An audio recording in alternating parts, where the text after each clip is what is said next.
Bonjour. Hari ini kita akan mempelajari tentang fungsi adjektif. Uh, Sebentar ya.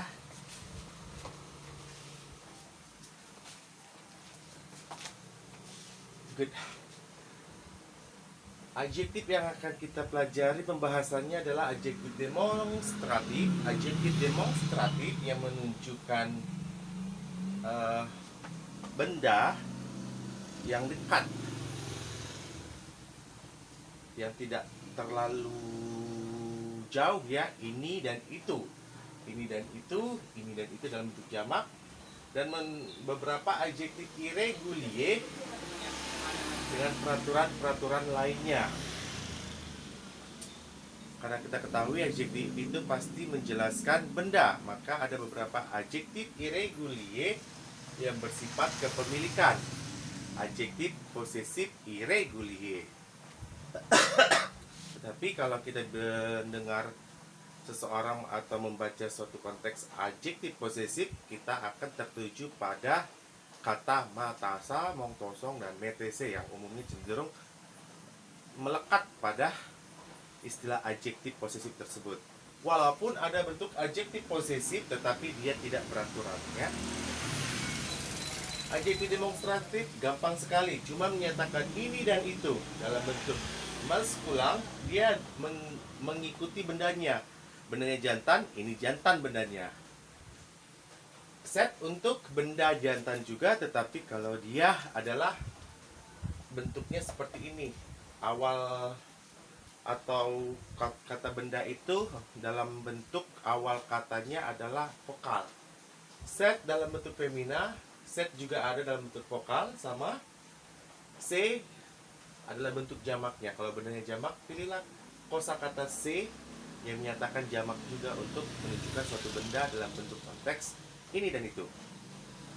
Set digunakan untuk bentuk tunggal ya, tunggal jantan, tunggal betina, yang diikuti oleh huruf vokal A, I, U, E, O, dan ash, atau huruf A bisu, H bisu, mue. Setablo, bentuk jamaknya setablo. Segato, bentuk jamaknya segato. Segarsong, segarsong. Setom, sezom. Set maison, se maison. Set peinture, se peinture. Set artis, ses artis. Gampang sekali ya, hanya mengatakan ini dan itu. Udah selesai, masukkan ke dalam suatu kalimat dengan pendekatan adjektif demonstratif. Bisa diletakkan di subjek, bisa diletakkan di objek, dan bisa di antara keduanya menjadi satu kalimat. Subjeknya ada adjektif demonstratif, objeknya juga ada adjektif demonstratif. Contohnya, buah ini adalah buah itu. Ce fruit est ce fruit.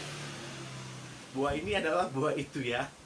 Atau bisa nggak gabungan dua kata adjektif demonstratif dalam satu kalimat selain contoh yang saya maksudkan tadi?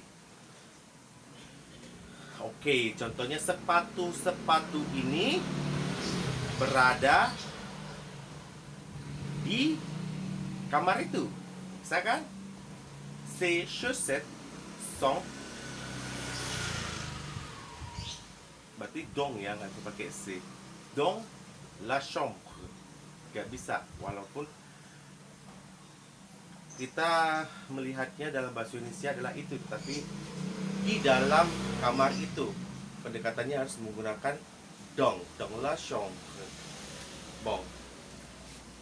Selanjutnya, karena ini saya anggap gampang ya, gampang sekali cuma menyatakan ini dan itu, letakkanlah kata bendanya. Ini dan itu, letakkanlah kata bendanya apa. Di sini adjektif posesif irregulier.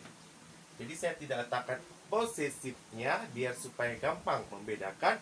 Ada adjektif posesif, ada adjektif posesif irregulier juga, ada preposition posesif.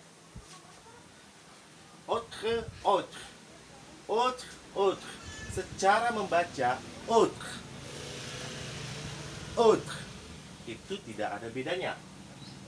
Tetapi kalau secara menulis pasti berbeda. Je veux acheter un autre livre. Liaison ya. Je veux acheter d'autres livres. Saya mau membeli sebuah buku yang lain atau buku lainnya. Dalam konteks pemikiran saya yang mengucapkan itu buku yang berbeda dari saya beli sebelumnya atau yang sudah saya beli saat ini. Tetapi konteks berpikir kedua, je veux acheter d'autres livres, ini maksudnya adalah saya mau membeli buku-buku lainnya. Maksudnya di sini sama-sama berbeda sih, tapi konsepnya adalah ini buku yang berbeda. Kalau ini buku-buku lainnya, bisa jadi satu buku ini topiknya tentang misteri, dia ingin membeli buku-buku lainnya yang bertopik misteri. Tetapi kalau konteks ini dia membeli satu buku misteri, tetapi dia ingin buku yang berbeda. Topiknya bukan topik misteri, bisa topiknya aksi. Seperti itu gambarannya ya. Di sini ada beberapa adjektif irregulier yang fungsinya sama. Dalam artian fungsi kedudukannya dalam kalimat. Tetapi dia memiliki makna lainnya. Seperti di sini, un autre livre, buku lainnya. D'autres livres, buku-buku lainnya. Di sini yang diletakkannya fungsi-fungsinya. Buku-buku lainnya, buku-buku lainnya. Nous autres, jika kami, masukkanlah, koma. Jika saya, moi autre, toi autre. Kita berbicara tentang konteks komplement objet direct. Jadi hanya menunjukkan jika kami, nous autres, jika kamu, vous autres, koma. Jadi fungsinya itu hanya sebatas itu, penegasan. Koma, lanjutkanlah kalimatnya dengan kalimat lengkap. Autre temps, lain hari. Ini jadi bisa dia sebagai complement du temps. Autre mode, lain caranya. Complement du mot. Complement du mot. Complement de temps. Keterangan waktu, ini keterangan cara. Autre chose, hal lain lagi. Autre chose, bisa juga keterangan cara. Jadi ini adalah istilah udah bakunya begini dari autre itu ditarik lagi dengan kosakata lainnya menimbulkan arti yang berbeda. Maka disebutkan adjektif irregulier. Karena kata benar no, adjektifnya autre, nous, temps, kata benarnya autre, kata sifatnya chose, kata benarnya autre, kata sifatnya. Jadi rumusnya itu subjek plus verb plus autre. Masukkanlah autre yang ingin kita pakai, lalu complement. Atau cukup sampai di sini karena ini juga ini juga bisa menjadi complement du temps dan complement de la manière. Ada juga bentuk adjektif irregulier aucun tambah aucune. Beda ya, aucun, aucune. Beda ya, jadi cara mengucapkan maskulin aucun, femina aucune. Aucune, tidak ada titik-titik yang. Jadi sini kita berargumentasi untuk membuat kalimatnya. Apa sih kalimat yang bisa mengatakan tidak ada titik-titik yang? Dimana kata yang di sini kalimatnya lengkap. Aucune langue n'est trop difficile. Ini sebagai sujet, ini objeknya trop difficile. Tidak ada bahasa yang sulit. Tidak ada bahasa yang nya di sini karena ini adalah vokal. N'est trop difficile, yang terlalu sulit.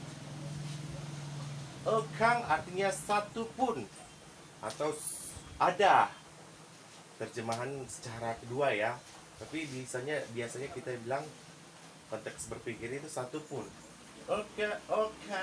Okun long, tidak ada bahasa satu pun yang terlalu sulit. Bisa ya menggunakan kata satu pun dalam bahasa Indonesia. Kita mengenalnya seperti itu lebih jelas. Untuk menyatakan atau mengekspresikan kata satu pun. Nul sama dengan okun. Nul maskulang, nul feminan. Pengucapannya sama. Nul travail n'est pas facile. Nul travail n'est facile. Tidak ada pekerjaan yang mudah. Jadi, cara memakai ini selalu menggunakan adjektif. Perhatikan. Di sini kata kerja être dan langsung masuk ke adjektif. Trop.